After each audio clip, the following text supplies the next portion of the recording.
Hello, this is rapper Cockfield, and we have the magnanimous Daniel J. Williams. The, I love your introductions, man. the magnanimous. I'm using the magnanimous. That huh? You didn't expect that one, did you? You just I, like I, I like it. Hey, each one grows on me. now check this out. I can't spell it, but I heard a preacher do that. He got up there. Isn't God magnanimous? I said, okay, man. Okay, cool. He The, magnanimous. word, the word sounds so distinguished. It sounds so distinguished. Magnanimous. Okay. All right. I'll take that. Oh man. Woo, that was a good one. That's Man. better than some of the other names I've been called. Yeah, man. Yeah. I've been called a whole bunch of something, especially my Yeah. last name. I'm like, So, gee, some of them were man. long and some of them were very short. Yes. Yeah, a few letters. Yeah, a few letters. Yeah, Matter of like fact, 3 letters, 3 letters. yeah. My mother, she called me some things. I thought that was my name. I did, huh? I just said, Mom, really? Especially when I made her mad. I said, I think some of the worst names I've been called were people who I thought was my friends. I thought they were my friends, and then when things start going, another way, I was all kind of hidden all the hidden names I was calling behind closed doors started coming out. yeah, man. That's when you know. That's when you know you're important. And, and yo, a lot of them, I thought they might have been related to Samuel L. Jackson, with some of them names. With that Oh one that they man. like to use, I like, man, that must be Samuel Jackson's cousin. Yeah, man. Them cat daddies. Woo! I remember them But what days. so what do we have for them tonight, man? We got the continuation of part one, right? Yeah, man. So check this out. Man. So I thought about we talked about them traits about what's a real man, and so we stopped at 6. So let me fire this back up, right? Because we're gonna have to keep going with this, and we ain't gonna be able to finish Fire this it today. back up. Yeah, fire it back up. Um, so one of the things that I was talking about was, we're not who we think we are as a man. I want to start off with that. It's one of the traits. Like, what were we like 10 years ago? What was you like in the 20s, 30s? See what's happening? So I want Yeah, to start off with that. Like time. yeah, Like you said something powerful yesterday. We did this last time. You said, hey man, you know, um, over time things change, and you made that one statement while you was talking about some stuff, and it resonated with me. And I said, that's what we're gonna start with that first, because I'm gonna start with, you know, I had to think about this yesterday. I said, oh, come on, man. Like as when I was, my like close to 20, my teens, man, I was on fire. You know what I'm saying? Like I'm just ripping it up. I don't care. I'm fighting and I'm chasing tail. I'm smoking up some stuff, drinking all that, and I'm not responsible to nobody. Then I had my kids in my teens. I had my first son at 16. So now I got to be responsible as a man, right? And so I'm going to church, but I just go to the building. Let's say that I'm in the building. I'm a musician. Well, when they found out, uh, you know, my wife was pregnant. She was my girlfriend then. My church was old school. They just, I don't know if you experienced this, but back in the day when you did stuff like that, they sat you down. Like if you was in the choir or whatever, they said, hey, that was foul. Go sit down, and you're on probation.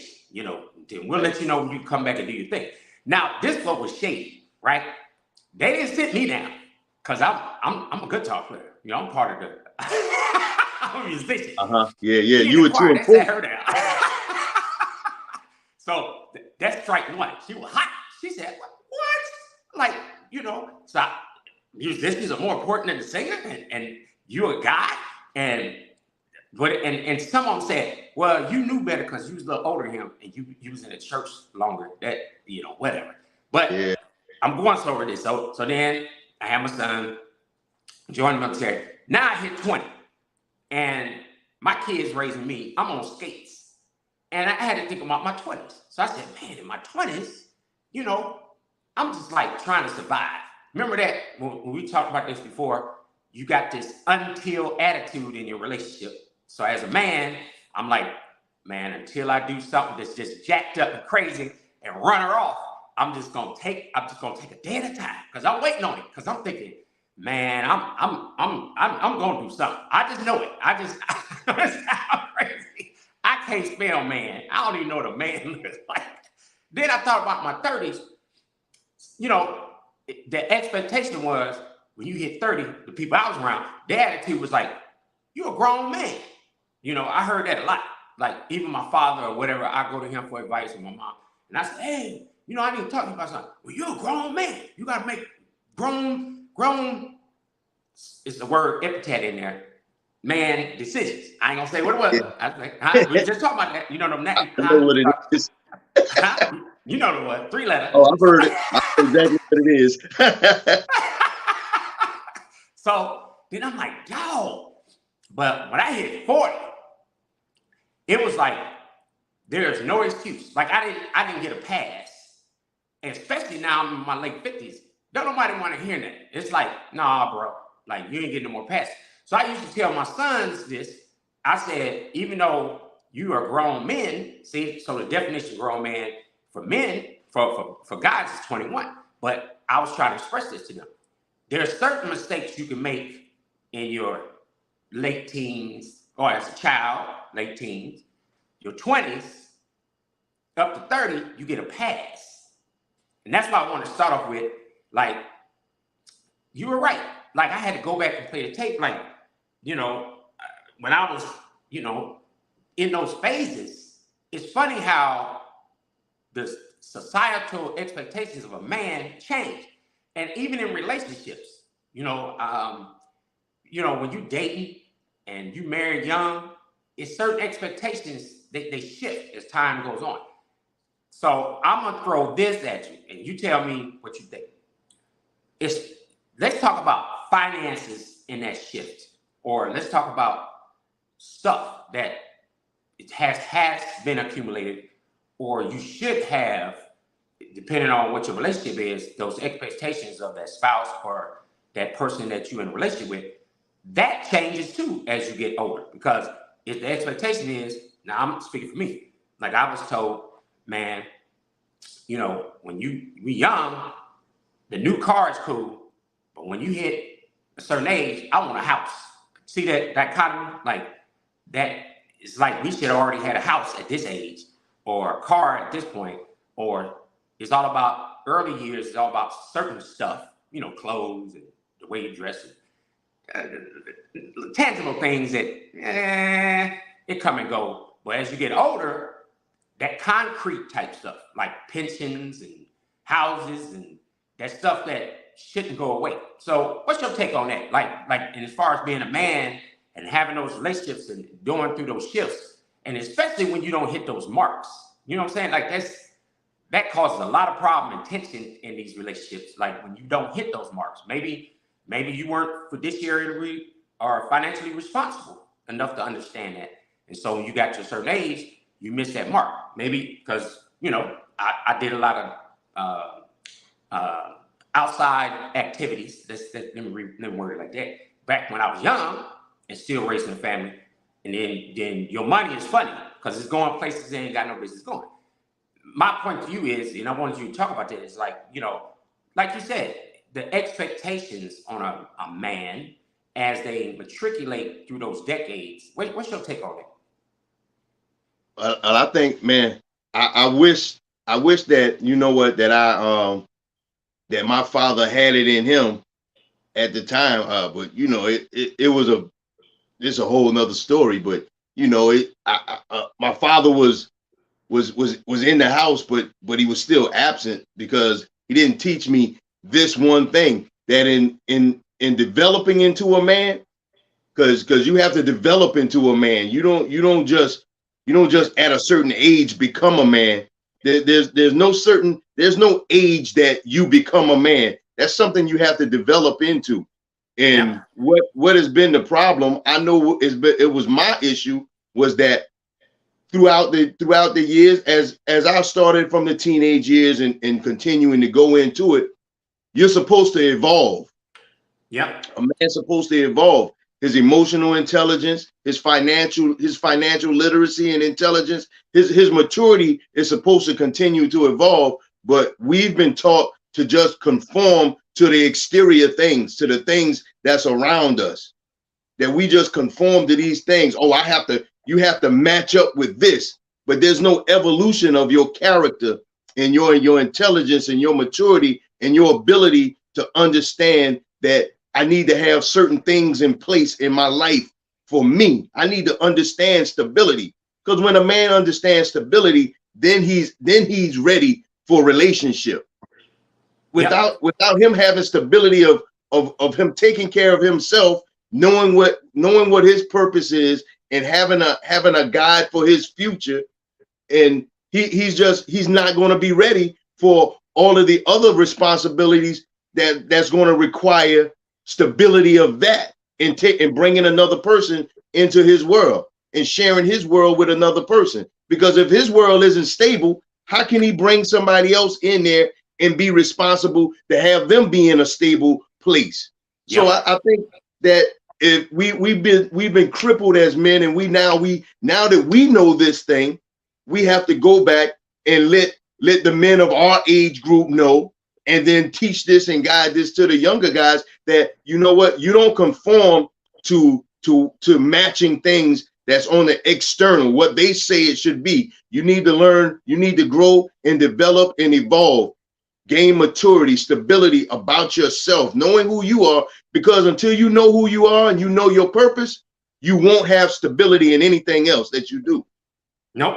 And you hit something on the head, like during those years coming up, even if you had men in your life, their stages was just as important where they were in their life as they were coach, mentoring, and training you too.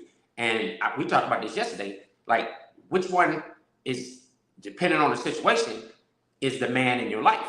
Like, this coach, mentoring, and training. I mean, like for me, if I'm trying to rob somebody, do the stick up, I'm not going to, no dude that don't do the stick up. I'm going to do the stick up. You know what I'm saying? I'm asking, okay, now, as a man, how do I do the stick up? Now I used to do that. Like, hey, I'm gonna give you an example.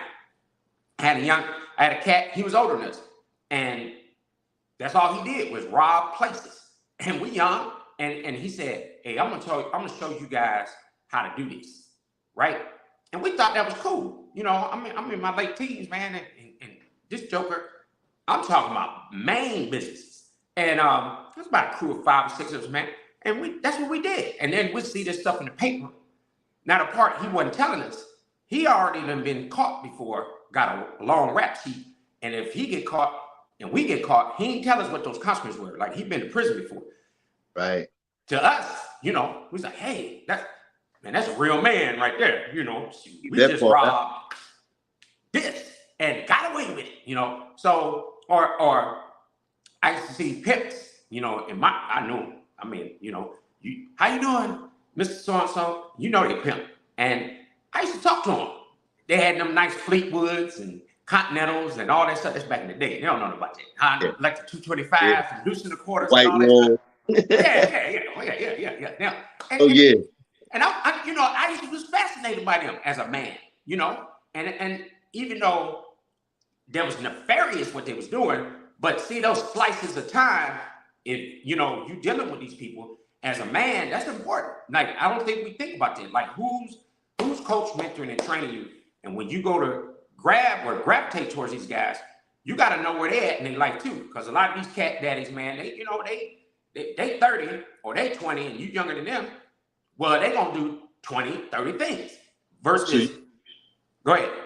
another strong point to go along with what you're saying, as in like you said, you know, you find the infatuation in what they're doing, and it looks like a great life. And when the one thing we should teach and instill, when no matter where you are and who you're looking at, the question you should be asking them, if they're trying to give you advice and guidance and counsel, ask them, how is this going to help me in longevity? How does this work for the longevity of my life? If they only can give you a short, that it's going to be short term, like you said, hey, it looked good on the outside, but yo, this is going to land me in prison. This is going to cause me this is going to cause me all types of, if it's going to cause me consequences, then that's not the advice you need to be getting, because short term is just that, short term. It only lasts for a minute, and then you got to find another thing, and then you have to find another thing, and then you get to the end of your life and you haven't built anything. There's no foundation, because you had to jump from one thing to the next thing to the next thing, instead of you having a certain thing that's going to give you longevity. So I say my suggestion to guys that's taking advice and counsel from anybody, if it's not going to give you something that you can use for longevity for the remainder of your life, then it's something that you don't need to even bother with. Nope. And I know what really saved my behind coming up. We had that church I told you about. We grew up in the parsonage, 30 feet church, Old Methodist Church. There was a community center in there called Commonplace, and it was a seniors home like 2 blocks up, and they would come in and they latchkey us. And what I meant by that, they were the ones teaching us how to play checkers, chess, and the local businesses, they older men, they had auto repair shops and stuff like that. So what those older people do, they say, okay, we're gonna teach you how to fix a flat tire, or we're gonna teach you how to take apart certain parts of a car and replace it, stuff like that, roofing and all that. These old cats, they was like, hey, he's self-made, because back in the day, especially for us as African Americans, you had to create your own job. You didn't, right. You know what I'm saying? You couldn't just go up there and be like, hey, I need a job. They like, no, that's for certain persuasions and all that stuff. That's where I'm from. Yeah, I'm from Illinois. It was tough, man. And so what they would do, the older people, they already been through all of that stuff. And they like, hey, let me explain something to you.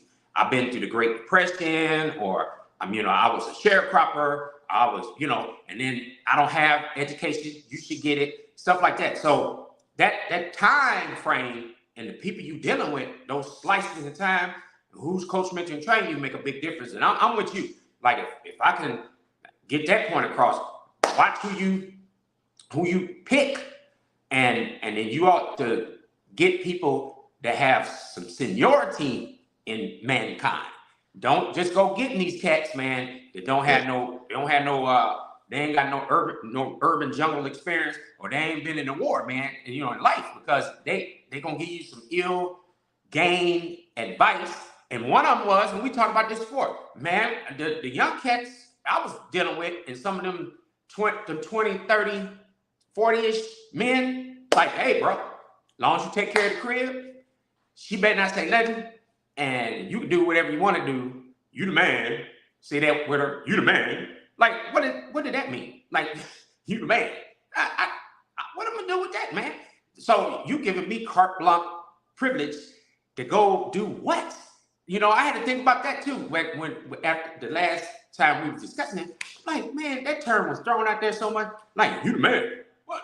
Yeah. What the hell did that mean? What, you the man? Look at how much anxiety Look at how much anxiety and aggravation and frustration he had to deal with from being the man. Yes, you got two different families you got to take care of. You got to run and split your time between 2 different women, spending money in 2 different houses. You just killing yourself because you got to work extra hard to be able to support this lifestyle of you being the man, in order to be able to keep your cake and eat it too.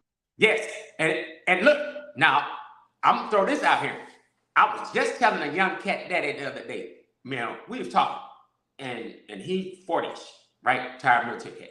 And I was like, we were talking about having other women, because you the man. But the part that they didn't tell me was, come on, man, you just said it. Like, dog, I mean, I'm married, got children. I got to take care of them. And, you know, excuse my vernacular, coochie ain't free, man. See, they make like getting extra coochie. I'm sorry, I'll just use that term. Cats, you know, there's all kind of terms for that stuff, huh? Man, they made it sound so good. Like, hey, man, you know, you gotta have you a side chick and all that other stuff. But the part they didn't tell me that that's a lot of financing, man. Because, you know, I'm saying I take gas to get to the coochie. Then I got to turn around and I got to feed the coochie. And then I got to turn around and dress the coochie. See, they got expectations like, hey, I'm side chick, so you have to figure that out. And I've even had chicks like, look, dude, you gonna feed the beast. This ain't free. You know what I'm saying? And they didn't tell me I was going to have to fight with both of them. I was going to end up having to fight with my wife because she knows what I'm doing. She wondering why I'm spending so much time out the house. And then I got to fight with the other one because you know I can't be leaving my wife to come and be with you. So they don't tell you about you got to fight with them at the same time. You fighting in one house and you fighting in the other house. And that's why and then they wonder like, yo, man, why you drinking so much? That's why I'm drinking. I'm being a man. You know, I'm enjoying the life of being the man. Oh man, yeah, man, that's crazy. I was talking to my nephew, and you know, he's going through a divorce, and he said, you know, I ain't even on the market yet, and he said, boy, I still got kids, you know, even though I'm finalizing the divorce. He said, man, the expectations of some of these women, and they talking about, if you're a real man, you're gonna be doing A, B, C, D, F, G. Well, they based it on their previous experiences they done already had, and they like, now, so the next go around, somebody gonna pay for that. And, you know, again, when I was coming up, talking about, you the man, they ain't tell me that. They didn't coach mental training on. Now, let me explain something to you. Now, that stuff that, you know, that's your extra stuff, they done had some previous experiences, and they gonna make you pay, bro. And then you better handle your business, and don't even add in if you with somebody and they crazy. See that? Huh? Like stalking? Want to knock on your door? Huh? They ain't talk about being a man. See, that's a lot of that stuff about being the man. They don't talk about that. I done seen that. Huh? I had friends who had extras and then had family, and then the extras got extra and showed up at the house. Boop, boop, boop, boop, boop, and then the wife, what? Can I help you? Yes, it's riding in here. But who are you? And then all hell break loose. So I'm saying it's you know, so I think that term can be dangerous, man. You talking about you the man, be a man, handle your business. Dude, you didn't tell me all this other stuff, you know, when you told me that I have free reign, I'm a man, ain't nothing wrong with having something on the side, or, you know, you can do whatever you want to do as long as you take care of the house. That's, I don't know, man. Jeez, I'm having flashbacks. I'm sorry.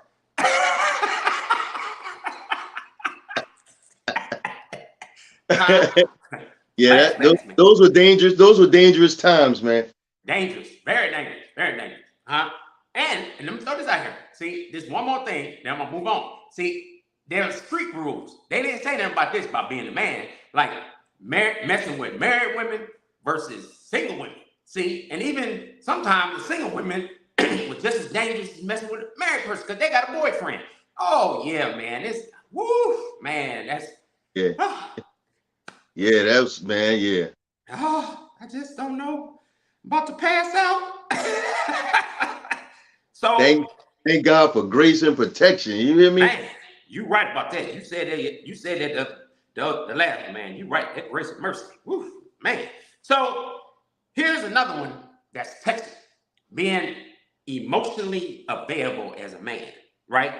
Uh, you're supposed to have a steady stream of love for the people that's in your life and affection. And, that can go back and forth, hot or cold, but you still supposed to have that emotional stability. You kind of mentioned that last time, but we didn't go to that one. So emotional availability. Like, what's your take on that? Because for me, that's hard, man. That's especially when you schizophrenic yourself. Like, you got a whole bunch of stuff going on in your life, and you trying to find your own emotional stability or availability, and then you still have to provide that for your spouse, your kids, or somebody you date. So that's me. Like, is that hard for you, or you got Yeah, that down? it was really difficult for me. Because I'm saying, like I said, I had a father, but he was absent emotionally. I learned I what I learned from my mother, it helped me, but it coming certain things that it's so many things that I learned from my mother, and it helped me, but it's certain things that just have to come from a man in order for you to be able to correctly pattern yourself in the development of being a man. Yep. The mother can it's advice when it comes from the mother, but it's a pattern you can live by and operate from when it comes from a man, and it's the correct way. So I just can't seem to stop saying, until you have certain things right, you just need to stay by yourself until you know how to have emotional harmony with yourself, knowing how to be stable emotionally, how not to be triggered by small things. You got to learn how to, man. It's like when you get from under an unstable environment and start going into the world, you have to first unlearn all of those things that you were conditioned to, and you were conditioned to behave.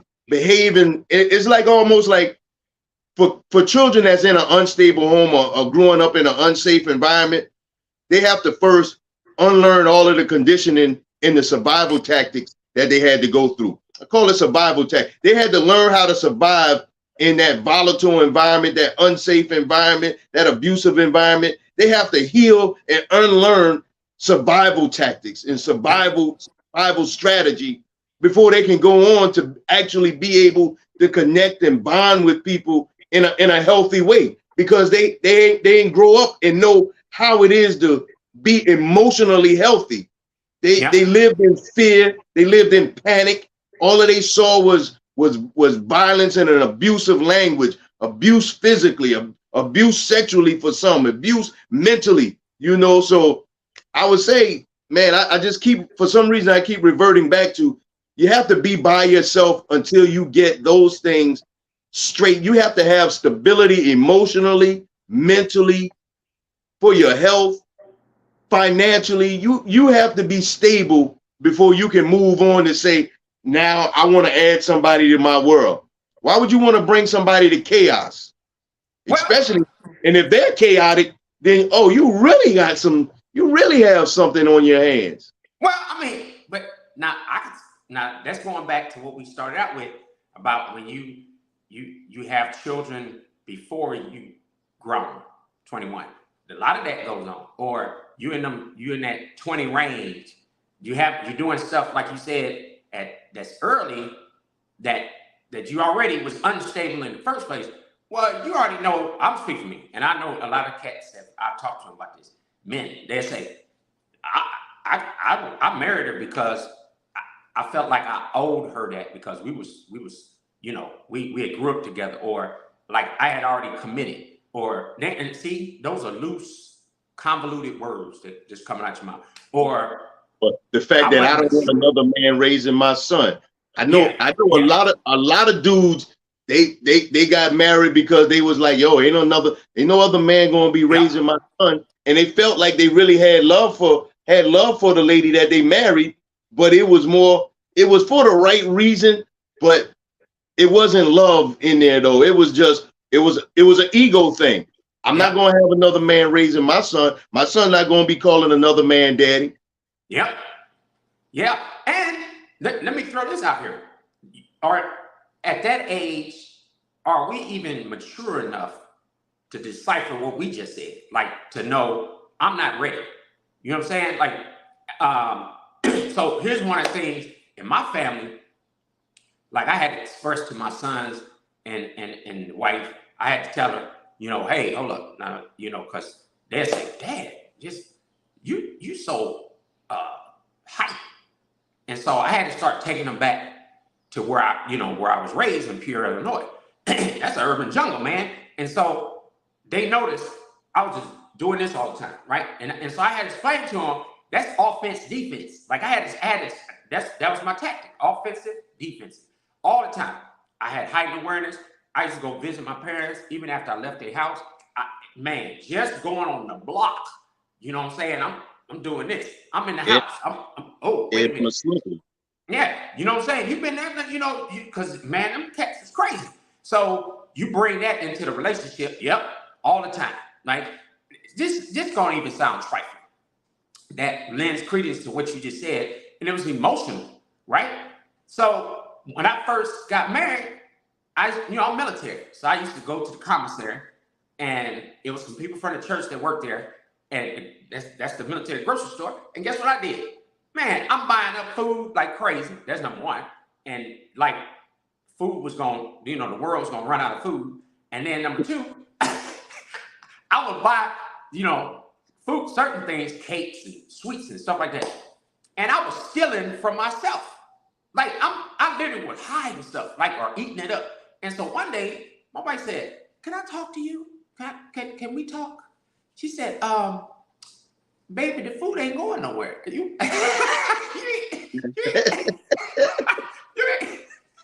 you ain't got to hide your own food, dude. You ain't got to eat it up, She said, "What?" And I said, "You know what? Now that was emotional for me when she said it, because in my household, any amount of food came in the house because we was impoverished. Everybody, every man and woman for him or herself, even our parents, they hid the food and all that stuff. So you're right, emotionally, when you get in a relationship that young as a man, you're right. I don't think most of us was emotionally intelligent enough to say, you know what, I ain't ready. Like I gotta get this stuff straight, man, before I even engage anybody else, because I don't know how to handle finances. I don't know how to raise nobody. I can't even raise myself. I don't know how to, do X, Y, and Z. Period. I can't even emotionally support you because I'm an emotional wreck. So I think that's beautiful what you just said, and I think that more older men should give wise counsel to that when they talking to these young guys before they engage, and just like you said, is it really about somebody raising your child, or the child gonna be raising you anyway? So did you really raise the child? That's crazy. And like you were saying, boom, your wife that brought up, let me talk to you for a minute. And then it came to a moment of communication, right? So I mean, like what you saying, like, we understand that, being in a certain environment of the city, that you got to keep your head on a swivel. You got to pay attention to the little body gestures and the facial gestures and in the movements and the language, and listen for code words and whatnot, because you got to stay abreast of everything going on all the time. So you got to stay on alert. And whenever your kids or your wife or whoever's in your life, they ask you about these things, instead of being like, "Oh, they ain't gonna understand, they won't understand." You know what? If you talk about it, they may not be able to give you a solution, but 9 times out of 10, I don't know, you let me know when I say it. But 9 times out of 10, just the fact that you're talking about it and getting it out, you want a solution to the problem. Sometimes if you just speaking it, you unravel the answer just by talking about it yourself. Nobody has to give you the solution. It just unravels itself because you talk it. You get it out of you rather than keeping it suppressed and keep adding stuff. Yeah, and that was part of this too. Like, emotional availability means your partner is comfortable talking about his or her personal life, family, childhood, past romantic relationships, And then that way you don't seem closed off, avoiding conversations, or afraid to make comments. And this is my favorite thing now is that silent relationship, where as a man, you're right. You close yourself off. You're assuming they wouldn't understand, or you might feel like now I'm gonna disqualify myself as a man if I talk about some things that I experience, or what makes me tick. I advise anybody in any relationship, and especially men, don't be afraid to do that. I think that should happen anyway before you even engage that person, and so you're emotionally available, and that brings fairness to the table. Maybe they don't want to engage that relationship any further and just say, hey, I just think this is probably going to be a problem. Or if you're already in it and you've already signed on the dotted line, then start somewhere, But that going back to that benchmarking standard we talked about before, like you gotta reach back and just let God know, hey, I'm in this. I don't know what I'm doing. Tell that other person that too, and then say, hey, for me and my house, we need to serve the Lord. I'm throwing it out there. See what I'm saying? You said that. That's powerful. What's wrong with just saying that? Just go back and say, I got it wrong. For me and my house, we need to serve the Lord. We got to start somewhere. And that's why church is important. Because people, I want you to talk about this too. And being a man, I don't know why now it's like when you say the word church, men now are like, I don't need to do that. What's that institution for? Now I know we talk about sometimes how that institution can have some conditions that's just ridiculous, but that's not all churches. So find one. I think that's a start. What do you think? Oh man. So this is what I'm gonna say to that. Yo, fellas, and yo, before you react, absorb the thing first. It's just like this: children with vegetables. It's good for them, but they don't want it. They know that it'll be good for them, but they don't want it.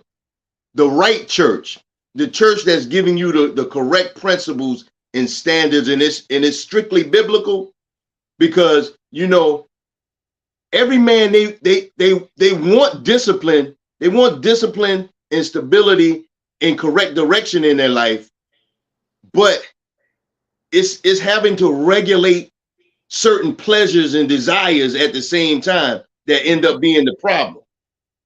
So if you're going into a church that is going to correct you and keep you in line, if they're going to be regulating my pleasures, I don't want to go there. Right. You want to be a man that's honorable and respectable, but yet you still want to hold on to those pleasures, those pleasurable things at the same time, though.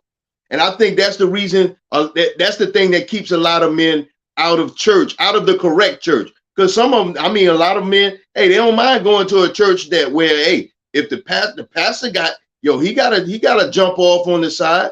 You got, you know what I'm saying? So, they don't have a problem with going to that church because the leader, they can't address his issue without addressing their issue. Right. But if they go somewhere where a man is living by a standard and he says, hey man, I'm recognizing something in your life and whatnot, and hey, that just doesn't line up with you actually being what a man is supposed to be. Some will take it, some won't. And I think that's the number one reason why a lot of us won't go into the correct church, the church that'll actually really give us the strong, rigid guidance that we need in order to get back into the position that we need to be in our homes, which will transfer over to like our neighborhoods and our communities. And then, it'll be a domino effect. They know what's good for them. We know what's good for us, but yet I don't want to go to that extent to get there. Yeah. I think that's what it is. Yeah.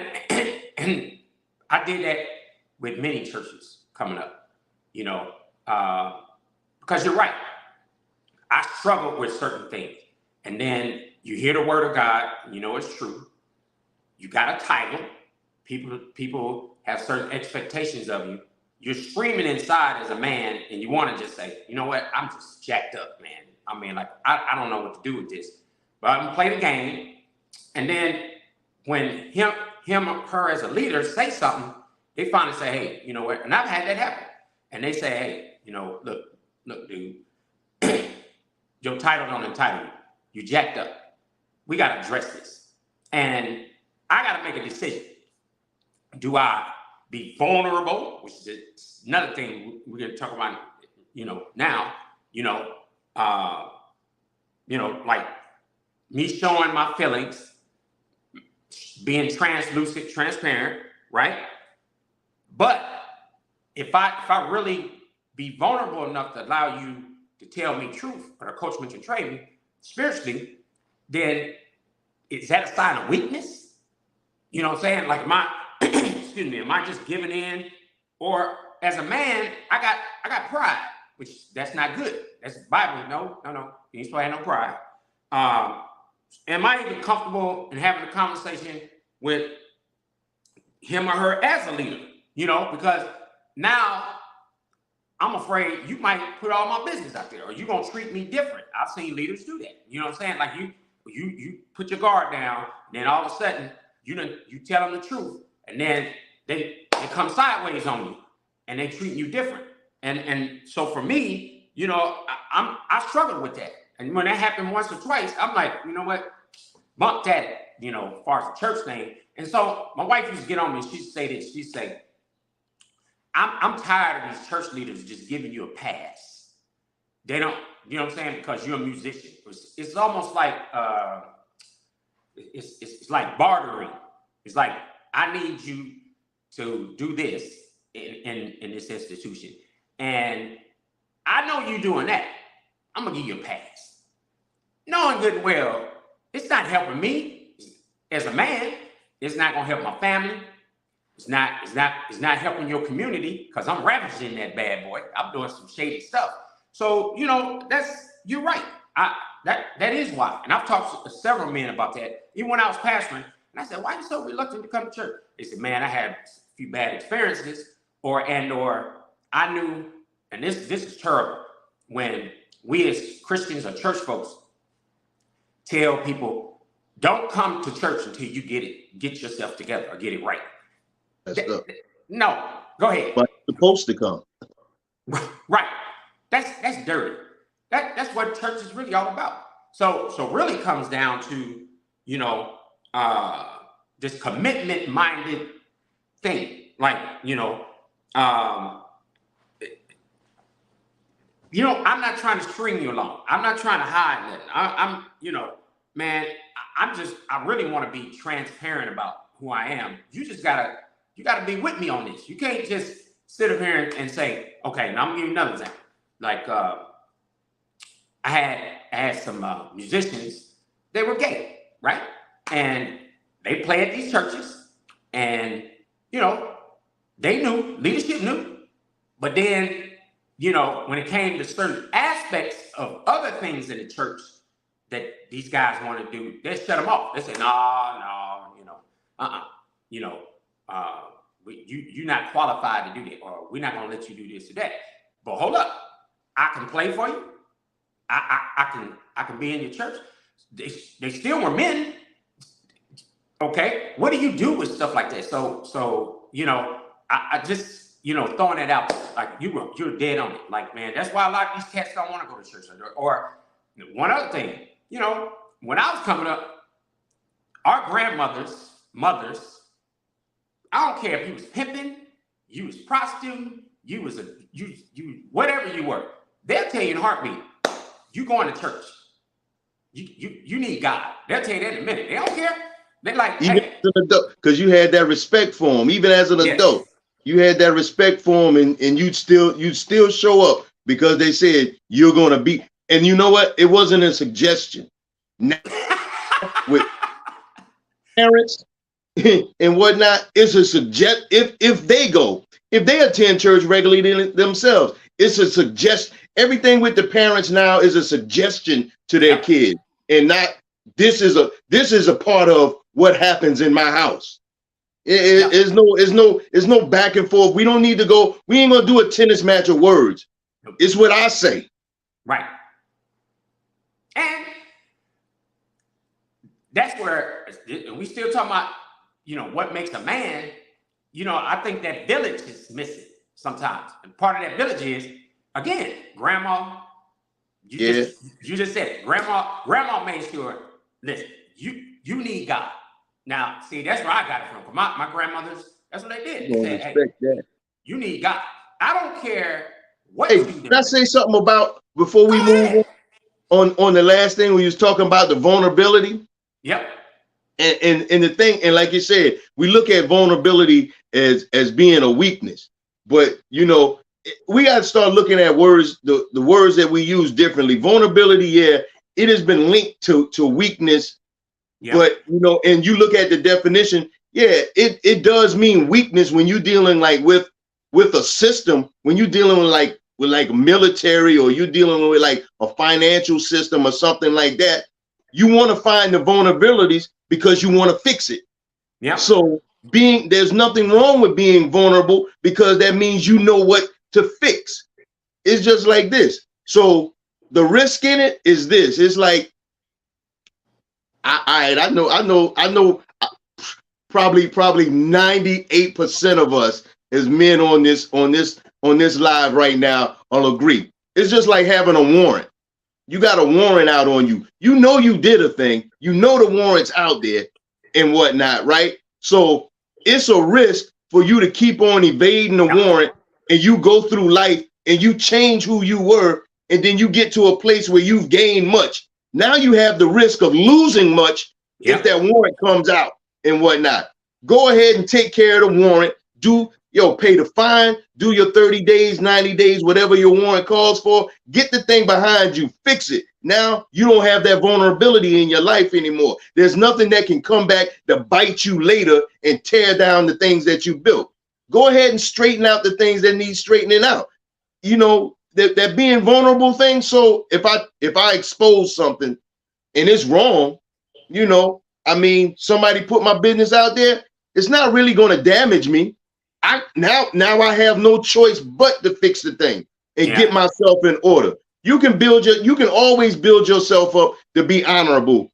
You can always rebuild yourself and become honorable and integral again. You don't have to stay in a place of hiding because of something. You were embarrassed about something. Why are you embarrassed and nobody even knows? You still got it in the dark. Go ahead and straighten the thing out. Get it right. So a vulnerability, only to a egocentric, a prideful man, it's a weakness. But being vulnerable is actually a tool for you to develop and to mature and to evolve. You need to start looking at words in a different way in the way it's been used. Vulnerability is a good thing. You be vulnerable, you can fix yourself. But you remain, you don't go into a place of vulnerability, you're going to remain broken. And I'm just going to throw this in here. What you just said is really about a real man respects not only himself, but respects others. So you're okay to be vulnerable when you do that. But if you don't have no respect for yourself and you don't have no respect for other people, vulnerability is going to be hard, because you're going to feel as if, again, I don't want nobody thinking I'm weak. And I'm just bringing it up because, how can you really have good, healthy relationships and you not vulnerable? That and respecting others. And that going back to what I just said about my grandmother or my mother making me go to church. Her point was, you're going to be vulnerable to God. You're going to be vulnerable, in that relationship, because God got you here. And if it wasn't for him, if it wasn't him, you wouldn't be here today. And this the other piece that I loved back then with this vulnerability and respecting. My grandmother, mother used to always tell me, hey, I tell you what, this is what's gonna happen. If you don't respect yourself and respect others, somebody gonna disrespect you, just like you disrespecting them. Disrespect God and see what happens. And what he'll do, we talked about this. He'll just take that hedge of protection from around. He don't have to do nothing. The enemy who comes to steal, kill, and destroy, he waiting on you. And it's funny how you just talked about it. You get in trouble, and so now all of a sudden I kept getting in trouble. I got what they were saying. Because guess who I was calling them? Hmm. God. As a man. You know what I'm saying? I'm like, oh Lord, man, hold up, God, hold up, oh Lord. You know, it's funny how you hear men do that. They vulnerable now. See, they done got in trouble. They're like, oh Lord, Oh oh Lord, Jesus. please help me out of this. Please help me out of this. You get me out of this, then they go to trying to bartering with the Lord. Yo, this is. I remember I had a court case, and I was looking at a mandatory year. Said it was mandatory that I was going to do a year. I didn't do the year though, but when I talk to the Lord, when I pray, I tell fellas this all the time, when I talk to the Lord in this instance, because I was tired, man, of going up before the judge. I was tired of giving lawyers my money, man, and all of that. I just done gotten tired of the lifestyle altogether. So when I prayed this time, I didn't pray for him to just get me out of the situation. I prayed for him to change my heart, change the way that I moved, change the way that I thought, and the way that I did things. Because if you really want, because then you don't have to worry about him pulling you out of that situation anymore. Because your habits have changed. So you'll no longer do the things that'll keep putting you in the place to where you got to be before the judge. He'll move your heart in the way that you think, so you don't keep doing the things that have you in a confrontation with your wife about your side chick, about the other baby that you done had on her while you was dipping out. You wouldn't have to have that argument with your wife about you spending the money in the strip club because you addicted to pornography. You in the strip club, you spending money on those sites and whatnot. You ask for the change in you rather than like, Lord, get me out of this situation. I'm messed up. Get me out of this. Tell him to clean you up so you're not messed up and you'll stop messing up. Yeah. And it's crazy when you thinking that you're going to barter with God. That as a man, like he's some street dude. Well, like you got something to offer him. yeah. Like, God, let me tell you. I know you don't have this, so yeah. You get me out of that. I'm gonna do this. Like fleecing God, man. And I'm like, really? To add credence to that, it's funny too that as a man, in one hand, you trying to barter with God and everybody else when your hind part's in trouble, but then you want people to be kind and loving and I know I'm wrong. See, that's that other part to come with it. It's like, I know I'm wrong, and I know, but I'm still a man. Yeah. What? Really? You want to be humble. You want to be humble until you get out of your situation. Then you back to your prideful self again. Yep. Like, oh man, I told you I was going to get out of that. I told you I was going to make it out. But while you was in the middle of it, oh Lord, I don't understand, God. She doing me like this. She just don't understand. Now she's not gonna understand. You were supposed to have fidelity, man. You were supposed to be loyal to her. She was supposed to trust you absolutely with her heart, man. Or you know what? You're supposed to treat yourself a certain way and whatnot. Now you got yourself in a position, man. I done had myself in life-threatening positions where I could have had my head blown off, my throat cut, could have overdosed on things. And who did that to me? But me. But Lord, if you get me out of this, then I won't ever, or Lord, you do this, I'll be in church every Sunday. I'll be on the front row. I'll start working in the church one Sunday. And then you back, and then maybe 2 weeks, you give it 2 weeks, 30 days, and then you back to the same life. And now I'm gonna tell you 2 quick deals that happened to me that lend credence to what we just talked about, and then you calling God quick. So I'm clubbing. Now think about this. I'm married, got a family, and I get off work and these dudes said, "Hey, let's go to the club." You know, okay, I'm a man. You know, get my drink on before I go home. So I said, you know, let's go. I go to the club, man. We get done. I'm in Virginia, right? And it's cold, man. And this guy cut me off. Then I cut him off, and we hit this on ramp. He stops in front of me on the on ramp, so I had to stop. I ain't got nowhere to go. And this dude about 6'5", 6'6", and he big buck. And he got his big long coat on, and man, he said something to me, and I'm lit. And I said, "What?" And before I could say, the T came out. Whoo! He pulled a gun on me. So see, grandma's training kicked in. My manhood went to childhood, and then so I started crying like a little girl, and then I'm sorry, man. I'm sorry, man. I'm sorry. I don't know. When nobody out there, it's pitch dark. And he bust out laughing. He said, you ain't a man now, huh? He said, "Man, you better quit pistol playing people."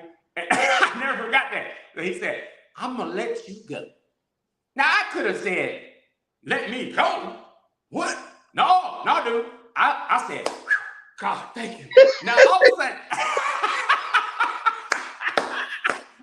I found God real fast, right? So I said, "I'm going home." The second time, man, I'm hanging around some cats, and I didn't know they was blowing dope, like heavy dope, coke and all this. And so we watching this fight at this dude's house, and man, they bring in this chick, and she's supplying the dope. So they get her super high and try to run a train on her in this back bedroom, man. And they thinking she's out, right? Man, that chick. Me and this other dude, we ain't got nothing to do with this. We watching the fight. And we noticed they all come out butt naked, and she got a gun to him. And she said, "So you thought you thought this is the type of party we was gonna have?" She's like, "My tolerance is high." So she said, she's on that coke, man. She said, "I tell you what, this is what I'm gonna do. I'm gonna blow all y'all. I'm gonna blow all y'all away." I said, "Now look, there again, grandma, mama tried to." The church came out. I'm speaking in tongues.